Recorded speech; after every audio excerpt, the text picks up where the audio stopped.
Hablar en corto significa conversar sobre temas que no se pueden hablar en cualquier parte. Hablar en corto significa entrar en la parte íntima y profunda de la realidad. Hablar en corto es revelar lo que realmente es importante, haciendo a un lado todo lo demás. En corto, el espacio abierto y franco para compartir de manera cercana ideas, reflexiones y experiencias.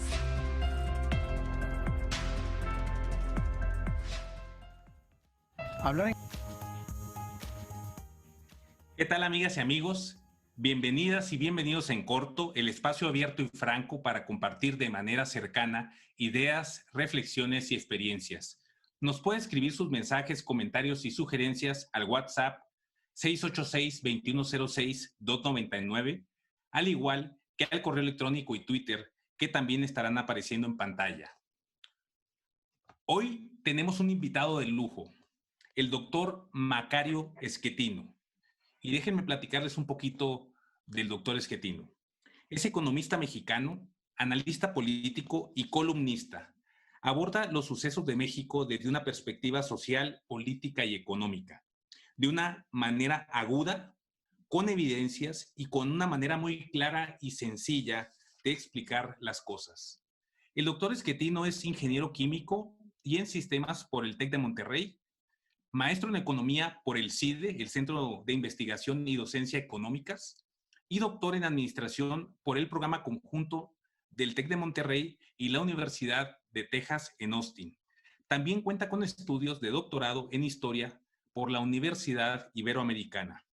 Ha publicado más de 20 libros, como por ejemplo Para reconstruir a México, propuestas para elegir un futuro, Introducción a las ciencias sociales y económicas, Pasajes del nuevo régimen, Introducción a la economía, Sociedad, economía y Estado, Introducción a la economía para no economistas, Introducción a las ciencias sociales, Introducción a las ciencias sociales con un enfoque constructivista, 100 años de confusión, México en el siglo XX y Estructura socioeconómica de México, entre otros libros. El libro 100 años de confusión, por cierto, México en el siglo XX, ganó el premio Guillermo Rousset Banda de la Universidad Autónoma de Ciudad Juárez en 2008.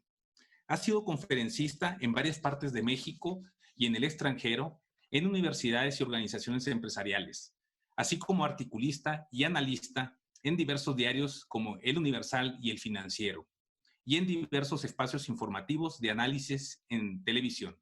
Ha sido coordinador general de planeación en el gobierno del Distrito Federal y asesor y consultor para asociaciones empresariales, partidos políticos y órdenes de gobierno. Ha sido profesor investigador en el Colegio de México y actualmente en la Escuela de Gobierno y Transformación Pública del Tecnológico de Monterrey. También ha sido miembro del Sistema Nacional de Investigadores. Querido doctor Macario Schettino, es un placer tenerte en corto. Al contrario, Jorge, muy buenas tardes a los amigos del auditorio allá en Mexicali y buenas noches a ti. Muchas gracias, doctor. A ver, platícanos un poquito, primero que nada, de ti. Sabemos que naciste en Orizaba, en Veracruz. ¿Cómo fueron los primeros años de Macario Schettino? Bueno, normales para cualquiera que nace en una ciudad pequeña, un pueblo, digamos, relativamente pequeño y en el que va uno desarrollándose en una forma que hoy ya no existe para muchos de los jóvenes que hoy tienen que cursar esa parte de la vida. Es muy diferente a lo que a nosotros nos tocó hace ya algún tiempo. Sí, correcto. Ahora, estudiaste primero ingeniería, sí, luego economía y sí, luego historia. ¿Por qué resulta importante estudiar sobre varias disciplinas? Bueno, a mí me interesa aprender de muchas cosas distintas. Creo que es muy útil saber de distintas disciplinas. No sé si todo el mundo tenga que hacerlo, pero a mí me ha resultado bastante útil. Por ejemplo, muchos ingenieros resultan ser muy útiles en cuestiones como economía y finanzas. En particular, los ingenieros químicos tienen mucho éxito en el sector financiero, en áreas de economía. Creo que lo que aprendemos durante nuestra carrera nos ayuda a competir de manera más eficiente en estos otros ámbitos. Y a mí me interesan muchas cosas distintas y por eso, bueno, pues he estudiado todo esto. Hay algunas otras cosas que intenté estudiar y no he podido, pero bueno, sigo estudiando todos los días porque pues, para eso sirvo yo. ¿Cuáles son las principales pasiones de Macario Schettino? Bueno, fundamentalmente esa, aprender y enseñar. Yo nací para ser maestro, eso es lo que hago razonablemente bien. Entonces, por eso me dedico a dar clases, a escribir artículos para el periódico, a dar conferencias. Es creo que lo que hago mejor, entender cosas complicadas y luego explicarlas de una forma accesible para todo mundo. Entonces, pues hay que hacer lo que uno hace mejor y eso es creo que lo que yo hago bien. Sí, sí, definitivamente, ¿no? Se da cuenta uno cuando alguien domina un tema, cuando te lo explica de manera sencilla, porque hay gente que parece que no entiende la situación o no entiende un problema complejo y lo revuelve más a la hora de escribir, de presentarlo, ¿no? Y sí, me consta que eres muy bueno para eso, doctor. ¿Cómo es que empiezas a escribir? Yo empecé a escribir en periódicos en 1993. Siempre había yo querido escribir, lo hice de manera, digamos, amateur desde la primaria, pero ya en 93 intenté publicar algo en El Financiero precisamente, porque pues era el periódico especializado en esa época más importante que había en México. Traté de escribir algo, me pidieron que les enviara un artículo, lo envié, nunca me contestaron. Y uno de mis alumnos, precisamente, yo ya estaba dando clase en la escuela de administración del TEC, la escuela de graduados en administración. Uno de mis alumnos trabajaba en El Financiero y le dije, oye, pues mandé no me hicieron caso. Me dijo, no, pues dámelo. Y se lo llevó. Y el siguiente domingo estaba yo leyendo el periódico y vi un artículo y dije, hombre, este escribe igualito que yo. Y ya me di cuenta, era yo. Me habían publicado, no me avisaron, lo publicaron, me dio mucho gusto. A ellos les gustó y me dijeron que si estaba yo dispuesto a escribir cada semana una plana del Financiero. Esto es un artículo más o menos 4 veces lo que escribo hoy. Había que escribir cada domingo y así empecé. Abril de 1993 y de entonces a la fecha he escrito prácticamente continuo. Sí, claro. Y has escrito más de 20 libros, como lo comentamos. Más o menos, sí. Por cierto, podemos decir de estos más de 20 libros que has escrito, que tengas uno que sea tu favorito. Sí, más o menos la mitad de esos libros han sido pensados para la docencia. Algunos libros para educación superior, de economía internacional, incluso de estrategia empresarial, y algunos para preparatoria. Varios de esos libros que tú mencionabas al inicio son para preparatoria. La otra mitad son libros publicados para interés general. Y dentro de ellos hay, me parece, 3 libros que son, creo yo, importantes. Uno es Para Reconstruir México, se publicó en 1996, y ese libro le encantó a toda la izquierda mexicana. Lo leyó Porfirio, Cuauhtémoc, Manuel Camacho, que en paz descanse. Y todos ellos les encantó el libro y me empezaron a buscar. Por esa razón, por ese libro, fue que el ingeniero Cárdenas me pidió, cuando Andrés Manuel López Obrador se convirtió en el presidente del PRD, en el mismo 1996, me pidió que lo ayudara. Me dijo, oye, pues ayúdalo porque no entiende nada. Y bueno, pues lo ayudé, me convertí en el asesor económico del presidente del PRD, que era Andrés Manuel. Trabajé con él 1 año y medio más o menos. Y en 97 entré a trabajar con Cuauhtémoc Cárdenas como coordinador general de planeación del gobierno de la ciudad. Entonces el libro fue muy importante en términos de, digamos, mi presencia dentro de la izquierda mexicana política. En 2007 publiqué 100 años de confusión, ese libro fue el que impidió que obtuviera el doctorado en historia, digámoslo de esa manera, porque no quise hacer la tesis del doctorado, ya tenía yo el doctorado en negocios, no necesitaba yo acumular papeles, y quería hacer algo que me convenciera. Y este libro no les gusta a los historiadores, entonces era muy difícil que me lo aprobaran como tesis.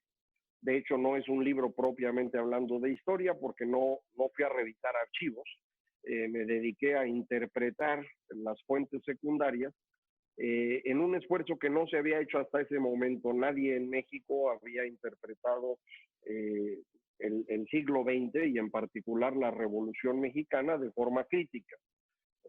Todas las visiones novedosas venían de fuera, investigadores de Gran Bretaña, de Estados Unidos, pero no de México.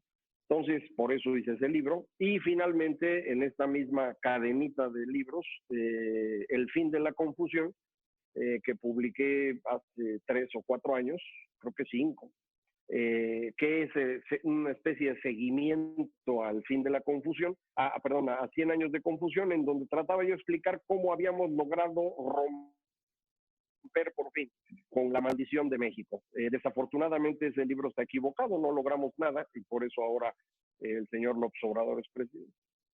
Bueno, doctor, gracias por compartir en corto y con ese nivel de apertura de siempre.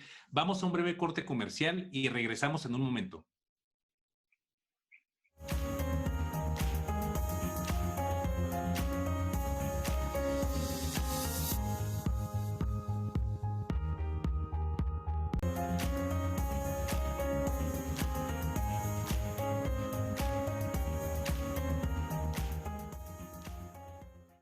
Estamos de regreso y estamos platicando con el doctor Macario Schettino, economista mexicano, analista político y columnista.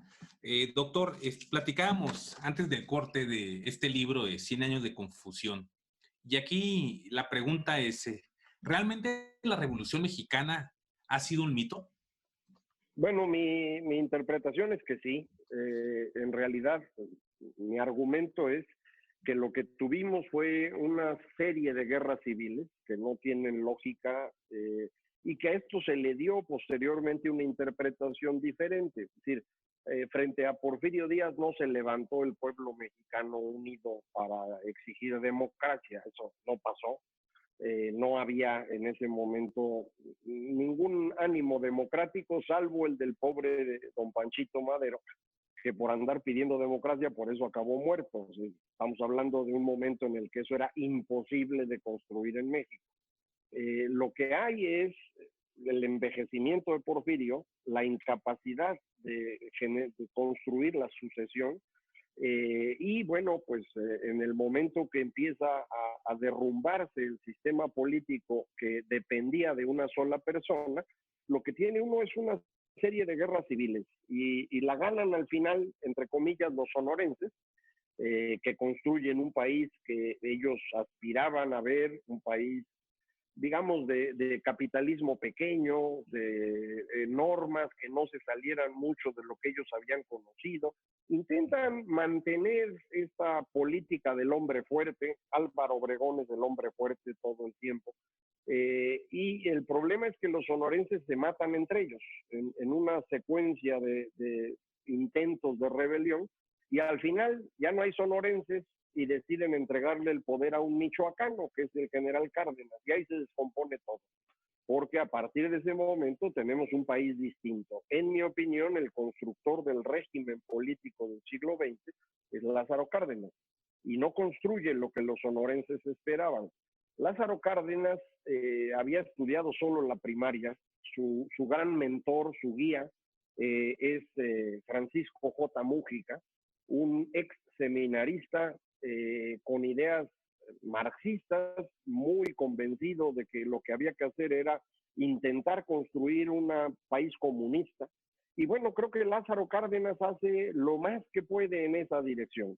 No se podía hacer mucho más. Estamos hablando de la frontera con Estados Unidos, estamos hablando de un país que no tenía muchos recursos, pero creo que Lázaro Cárdenas hace hasta donde puede.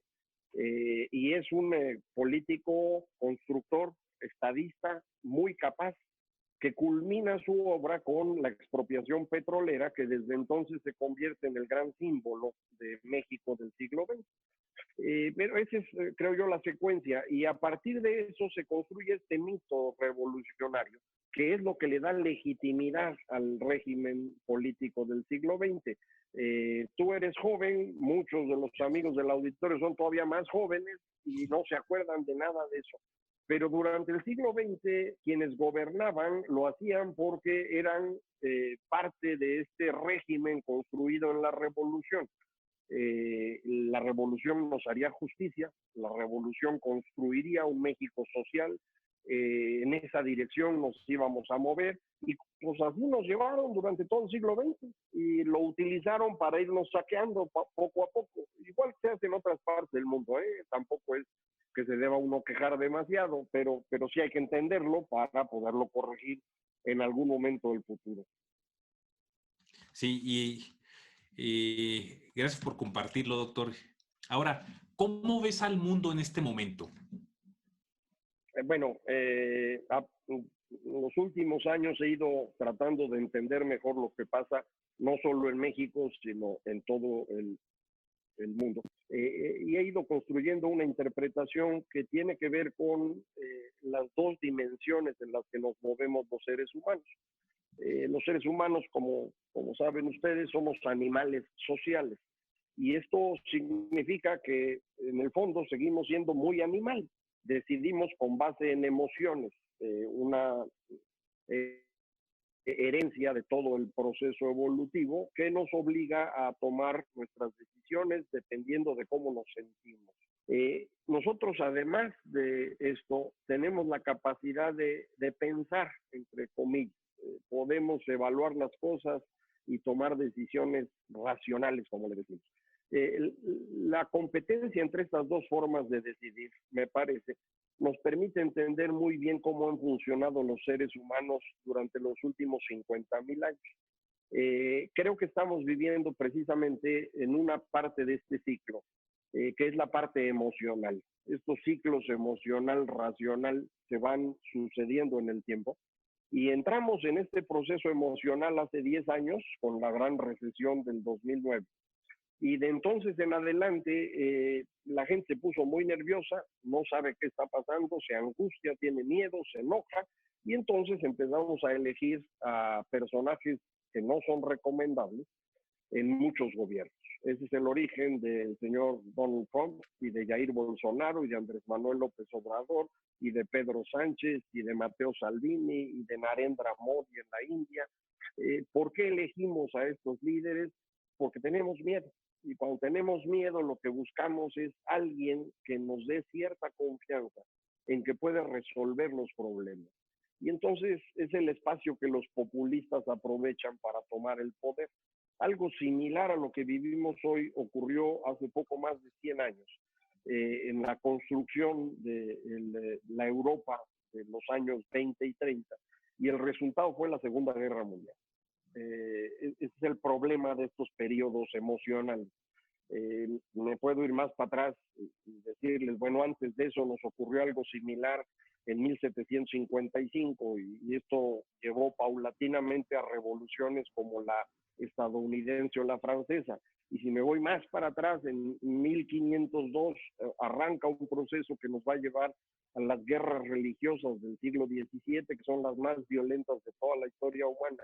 Entonces, este es un ciclo que se repite y estamos ahora en ese ciclo y este no se va a acabar con la pandemia, no se va a modificar el rumbo, así que vamos a seguir nerviosos y angustiados otros 10 o 15 años al menos. Y en este sentido, doctor, ¿cómo ves a México en este momento? Bueno, te comentaba hace rato que yo había escrito este libro de El fin de la confusión, en donde decía yo, bueno, ya logramos terminar con este proceso tan terrible que fue la confusión del siglo XX y hemos entrado ya en un camino que nos puede llevar a construir una economía exitosa, un país democrático. Eso pensaba yo. Ese libro se escribe, si no me equivoco, 2014 o 2015, digamos, alrededor de las reformas estructurales que terminaban nuestro proceso de modernización.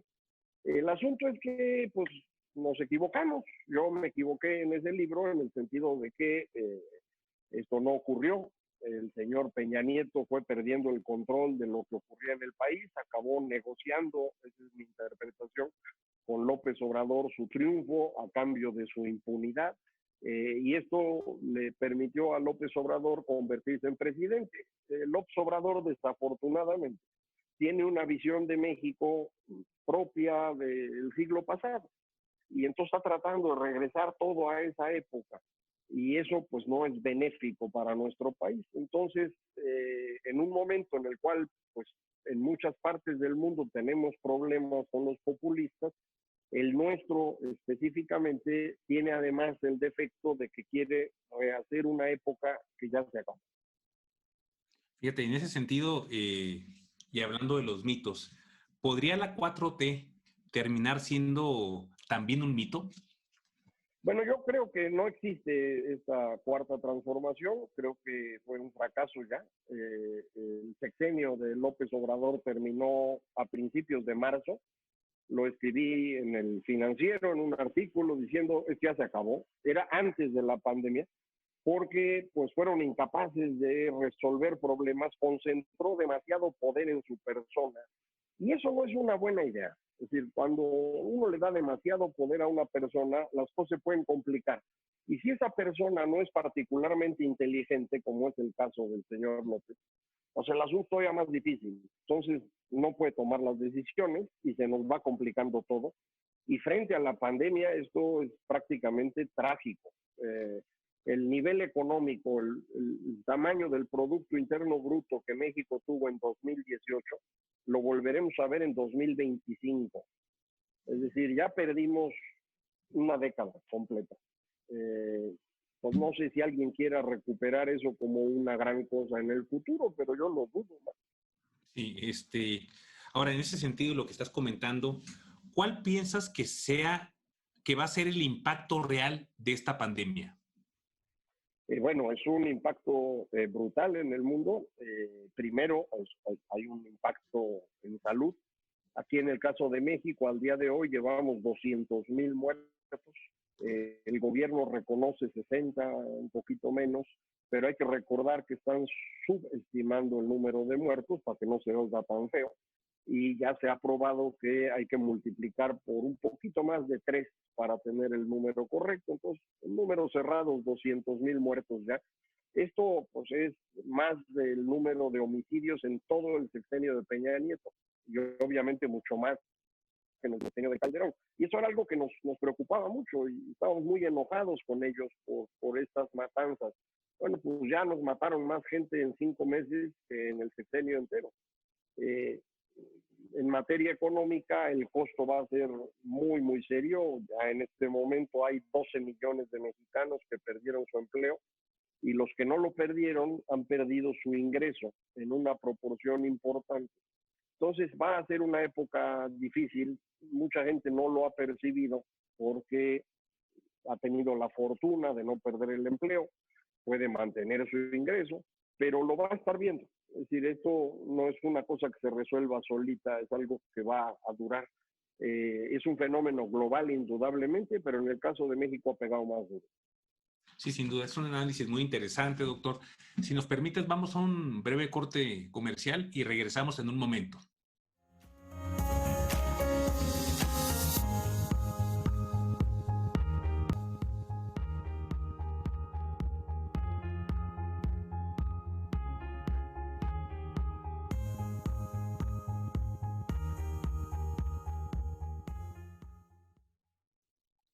Estamos de regreso y estamos platicando con el doctor Macario Schettino, economista mexicano, analista y pues ahora sí que una persona que tiene una perspectiva de la realidad muy interesante. Y en ese sentido, doctor, se habla de que el impacto económico de la pandemia va a ser mucho mayor que el sanitario.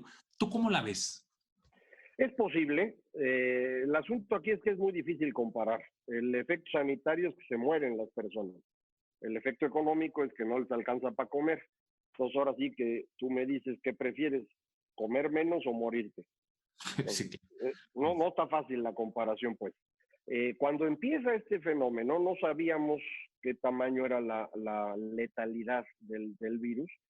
Mucha gente supuso, los sabios supusieron que se parecería a la influenza española, esta última pandemia que hubo hace 100 años exactamente, que se llevó al 5% de la población. Es decir, en ese entonces había 2.000 millones de seres humanos y la influenza mató a 100 millones.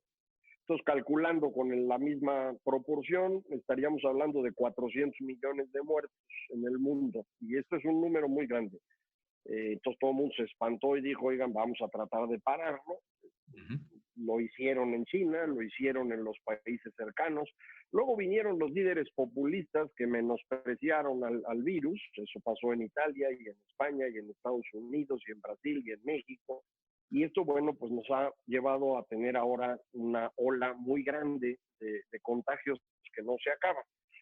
La pandemia genera un efecto en economía muy extraño, que es al mismo tiempo un choque de oferta y un choque de demanda. Es decir, no te permite producir y reduce la capacidad de compra de las personas. El ejemplo, hace una semana escribí de esto para ponerlo más claro, pueden ser las escuelas. Ahorita hay un problema con las escuelas porque pues, las que siguen funcionando no les alcanza con la colegiatura y le están diciendo a sus estudiantes que le tienen que subir. Y los estudiantes se enojan porque dicen, oiga, pero si yo no puedo ir, no puedo hacer uso del gimnasio, ni de la sala de cómputo, ni de la biblioteca, pues debería cobrarme menos. Pero en realidad la escuela tiene costos que no se redujeron. Sigue teniendo el gimnasio, la sala de cómputo, la biblioteca, hay que pagar esa renta o en su caso hay que descontar el costo de la renta imputada. Los maestros siguen siendo los mismos, cuestan igual, de hecho ahora cuestan más, porque además tienen que aprender a dar el curso vía Zoom y hay que comprarles el software y la computadora y la luz. Entonces, a la hora que suma uno todo eso, para la escuela es más costoso, pero al mismo tiempo los estudiantes tienen menos dinero. Bueno, esto es el fenómeno de la pandemia y esto ocurre en todos los mercados. Entonces, esto está complicando muchísimo el funcionamiento de la economía. Piensen los amigos del auditorio en un hotel. ¿Quién va a ir al hotel? ¿Cuándo va a regresar gente al hotel?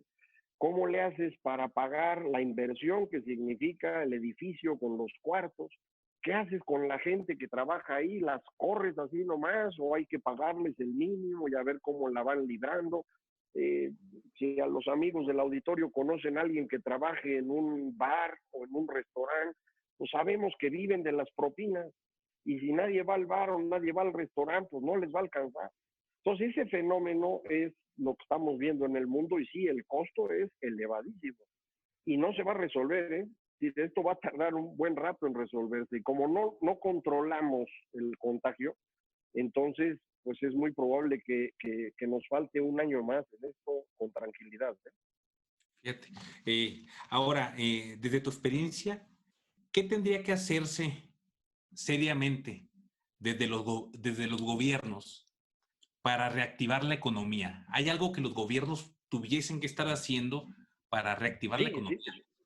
Indudablemente, todos los gobiernos de países occidentales, lo primero que hicieron fue tratar de frenar el golpe, porque era muy claro de qué tamaño iba a ser el golpe. Entonces, el gobierno francés ayudó a las empresas a posponer el pago de alquileres y de gas y de electricidad. El gobierno británico y el danés, el de Dinamarca, decidieron, además de eso, financiar parte del sueldo de los trabajadores. Se pospuso el pago de cuotas de seguridad social. En Estados Unidos se les mandó un cheque a todos los que estaban trabajando que habían perdido su empleo, que son más de 20 millones de estadounidenses. En gobiernos latinoamericanos, Chile, Colombia, Perú, Brasil, Argentina, se buscó cómo repartir algo de dinero. El único país grande del mundo que no hizo nada es México. Entonces el golpe se fue completito a la gente. Y ahora recuperarnos de eso va a costar mucho más trabajo.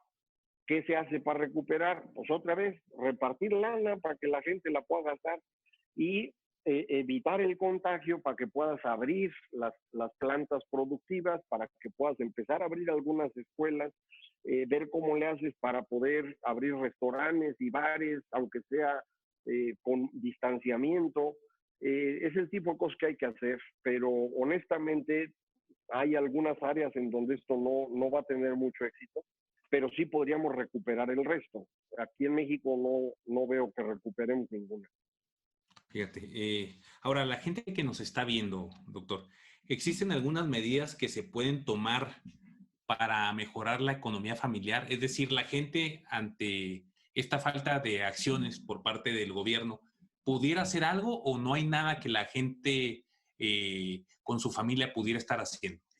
Bueno, lo que hace uno siempre en una situación de crisis es cuidar lo que uno tiene, cuidar el empleo, cuidar la fuente de trabajo, el changarrito que uno tiene, gastar de una manera más inteligente, pero en realidad frente a este tipo de golpes que ocurren en toda la economía, es muy difícil que una persona o una familia pueda defenderse sola. Por eso se necesita el gobierno. Esa es una de las pocas cosas para las que sirve el gobierno, el movilizar las voluntades de todos en una dirección que resuelva problemas. Entonces, eso es lo que uno hubiera esperado del gobierno, ya no se hizo, no creo que vayan a hacer nada. Algunos gobiernos locales han estado tomando decisiones para compensar, ignoro si en Baja California ha sido el caso, ya ustedes lo sabrán, pero creo que las familias lo que deben hacer es cuidar lo suyo, tratar de gastar de una manera inteligente, y algo que vamos a estar haciendo todos en estos días es ayudar en la educación de los hijos. Porque pues no va a haber escuela, entonces ahí hay algo que se puede hacer, hay que ayudar a vivir en la casita. Normalmente se iba uno a trabajar y los hijos a la escuela y ahora todos están al mismo tiempo, todo el tiempo juntos y no es fácil ese proceso. Bueno, si quieren hacer algo útil, aprendan a vivir juntos. Sí, sí. Ahora sí que gracias por compartir esa experiencia, doctor, y muy cierto el tema de la educación, que a todos nos está tocando de una u otra manera. Ahora, en la frontera noroeste del país, ¿ves algunas oportunidades que puedan o deban aprovecharse después de la pandemia? Bueno, en general la frontera de México y Estados Unidos tiene una dinámica muy diferente al resto del país. Tiene muchas oportunidades que siempre han sabido aprovechar muy bien y es parte de la razón del éxito que han tenido. Vamos a ver cómo acaba esto para ver qué es lo que se puede hacer. Por ejemplo, hasta hace unos meses todo el mundo estaba preocupadísimo con que en Tijuana había muchísimos contagios y en cambio California no le pasaba nada. Bueno, ahora ya está al revés, ¿no? Y California está espantoso y ya Tijuana iba mejorando. Entonces, no sabemos cómo va a acabar. Como quiera que acabe, necesitamos recuperar esta dinámica, digamos, de asociación continua que ha ido llevando a Baja California y California en una dirección, a Sonora y Arizona en una dirección, que no coinciden con el resto del país, ni con México ni con Estados Unidos. Mi impresión es que en el transcurso de las próximas décadas vamos a empezar a vivir alrededor de ciudades y no alrededor de naciones. De manera que estas ciudades, digamos, multinacionales como Tijuana, San Diego, van a convertirse en polos de desarrollo muy relevantes. Entonces, creo que hay que ir pensando en esa lógica, no tanto piensen en México, piensen en términos de cómo desarrollar su región de una manera inteligente en las próximas décadas. No piensen para el año que entra en México, eso no sirve de mucho. Ya que comentas este tema, doctor, que es muy interesante, en este desarrollo regional, binacional incluso, ¿tú ves posible que en algún momento Tijuana o Mexicali se puedan convertir en ciudades de primer mundo? Yo creo que sí, insisto, creo que eso va a ser el proceso, es decir, vamos a irnos moviendo a construir estos polos en donde probablemente tengamos una especie extraña de ciudades que van a ir desde Tijuana y Mexicali hasta Los Ángeles. Ese triángulo potencialmente sería un polo de desarrollo distinto a San Francisco, que muy probablemente vaya a moverse hacia Oregon más que hacia la parte sur de California. Algo similar veremos en Texas, alrededor de El Paso y Ciudad Juárez. Aquí en México vamos a ver ese desarrollo en 2 o 3 puntos que van a convertirse, ya de hecho así está ocurriendo entre Querétaro, Celaya, Irapuato, León. Toda esa zona es realmente una única zona metropolitana. Entonces creo que así nos vamos a ir moviendo. No es algo para el año que entra, es un fenómeno que va a tardar unas décadas, pero si nos están viendo los jóvenes, es eso en lo que tienen que pensar, porque en 3 décadas todavía van a ser más jóvenes que yo. Sí, sin duda. Y siguiendo con este tema ahorita de la pandemia y antes de ir al corte comercial, doctor, ¿qué es lo mejor y qué es lo peor que nos puede pasar? Bueno, lo peor obviamente es lo que estamos viendo, un descontrol absoluto de los contagios y el número de muertes, una caída brutal de la economía. Lo peor ya lo tenemos. ¿Qué podemos aprovechar de esta pandemia? Creo que las pandemias no cambian el rumbo de la sociedad, pero sí aceleran procesos. Y uno de esos procesos que están acelerando es nos estamos comunicando de una manera más eficiente que antes.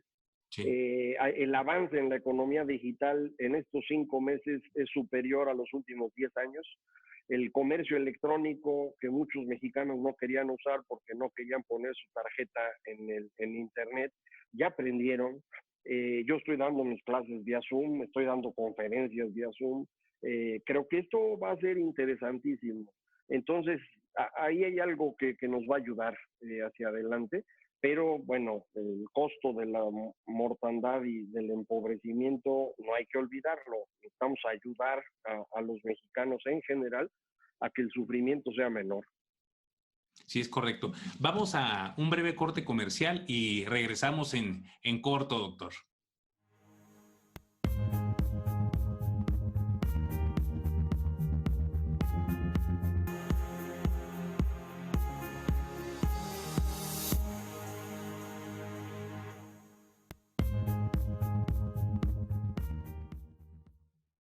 Estamos de regreso y estamos platicando con el doctor Macario Schettino, economista mexicano y un gran analista y asesor político.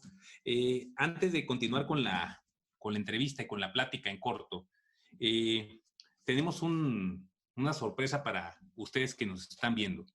A las 10 primeras personas que nos escriban a nuestro WhatsApp, que estará apareciendo en pantalla, y nos compartan por qué les interesa saber la verdad sobre la Revolución Mexicana, les obsequiaremos un ejemplar de este libro muy preciado, 100 años de confusión, de Macario Schettino. Entonces, gracias. Es un placer, y al seguir platicando contigo, hay quienes esperan que las cosas comiencen a regularizarse, doctor, hasta el segundo semestre de 2021. ¿Cuál sería tu pronóstico en este sentido? Está muy difícil pronosticar, pero yo coincidiría que es difícil que antes de la segunda mitad del 2021 esto se tranquilice. La esperanza que hay ahorita en todos lados es la vacuna. Afortunadamente el ingeniero Slim ya dijo que él la paga y nosotros felices. No son suficientes dosis, pero va a traer una cantidad importante. Las demás, pues ahí las iremos juntando. Pero para que la vacuna esté lista y pueda empezar a utilizarse, estamos hablando de los primeros meses del 2021. Entonces tardaríamos todavía un rato. Entonces, con suerte será para la segunda mitad del próximo año, sí, que tendremos ya una situación un poco mejor, pero no lo sabemos. Y en este sentido, doctor, ¿cómo ves el escenario político del próximo año en México? Yo creo que está complicado porque el gobierno, lo comentábamos hace un momento, prácticamente perdió el control de lo que ocurre en el país desde hace unos meses. El señor presidente, pues, no es buen gobernante, fue excelente candidato, eso no hay duda. Él sabe que es un gran candidato y por eso está haciendo campaña todo el tiempo. Pero pues ahorita ya no es cosa de hacer campaña, hay que dar resultados, no los da. Entonces, conforme la población vaya resintiendo que se le murieron familiares o que perdieron el empleo, que no tiene ingresos, que empiece a haber problemas con el funcionamiento de los bancos, conforme la gente deje de pagar las deudas, entonces esto va a convertirse en una andanada en contra suya para 2021.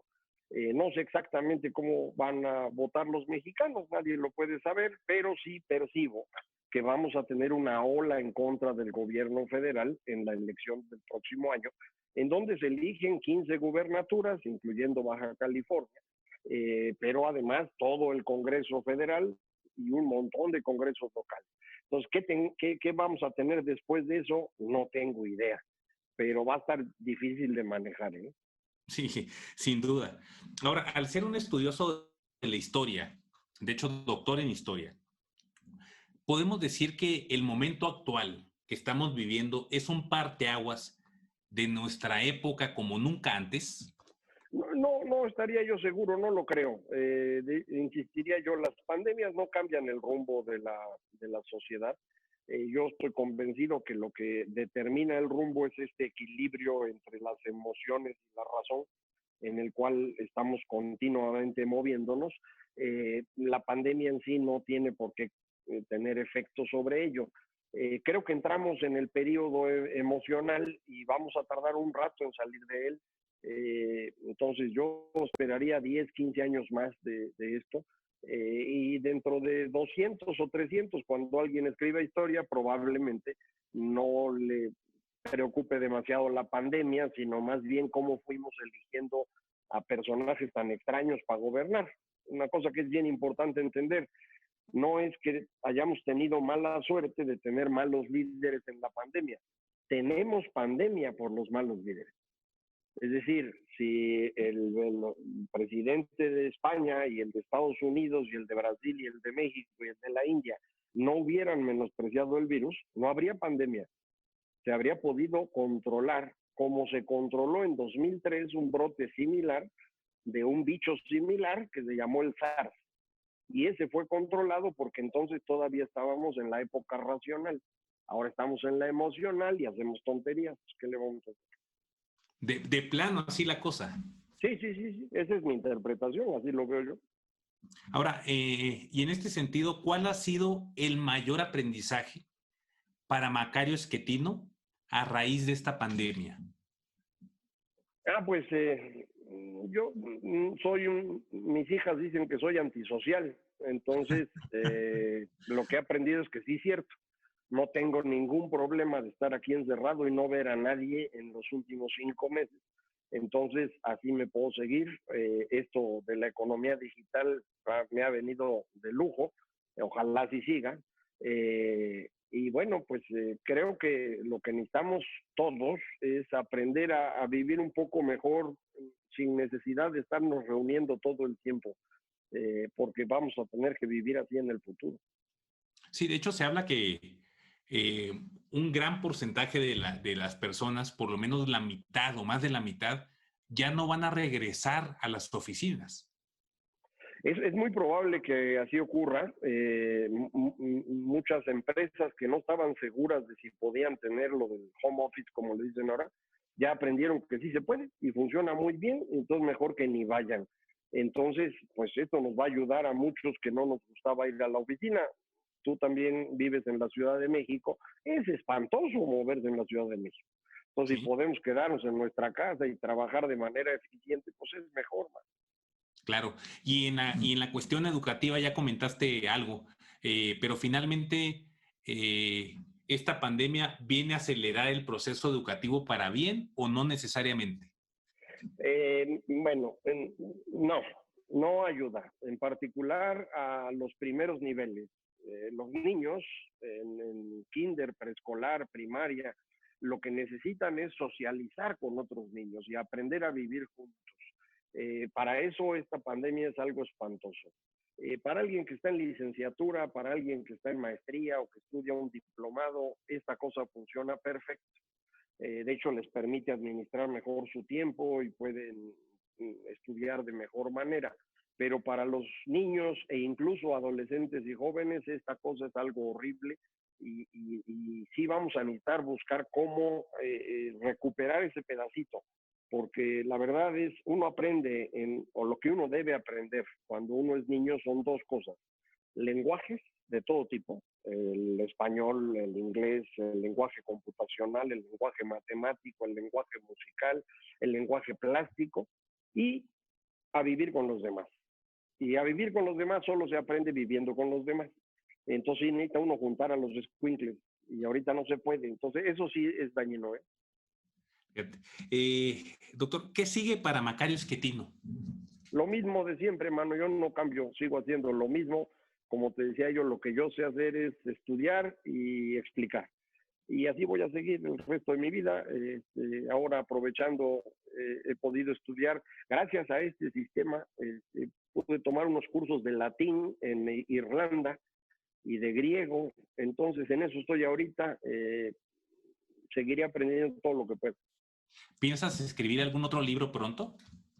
Sí, he estado tratando de escribir esta idea acerca de cómo funciona la sociedad, nada más que es una idea muy complicada y no la podía yo aterrizar. Creo que estoy más cerca de hacerlo, ojalá y lo pueda yo lograr en lo que queda de este año.